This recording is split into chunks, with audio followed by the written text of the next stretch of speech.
அஸ்ஸலாமு அலைக்கும் வரஹ்மத்துல்லாஹி தஆலா வபரகாத்து. பொதுவாக நம்ம மறுமை நாள் சம்பந்தமாக நிறையவே பேசிக்கொண்டு இருக்கிறோம்.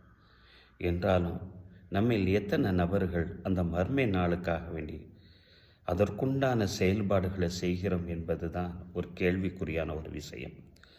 அல்லாஹ் அல் குர்ஆன் ஷரீஃபில் சூரத்துல் பனி இஸ்ராயில் 19வது வசனத்தில் இவ்வாறு சொல்லுவோம், ஒமன் அராதல் ஆஹிரா, யார் மறுமை நாளை நாடுகிறாரோ, வெறுமனே நாடலை, வசாலாக சாயாக ஒஹுவ முக்மினுன், அந்த மறுமை நாள் விஷயத்தில் முழுமையான நம்பிக்கை கொண்டு அதற்குண்டான முயற்சியாக யார் முயற்சி செய்கிறாரோ, ஃபஉலாயிக கான சாயுஹும் மஷ்கூரா, அவர் செய்யக்கூடிய அந்த முயற்சிகளை கூட அல்லாஹு தாலா நன்றி செலுத்தப்பட்டதாக ஆக்கி கொள்கிறான் என்பது இறைவன் இந்த வசனத்தில் சொல்லக்கூடிய வார்த்தைகள்.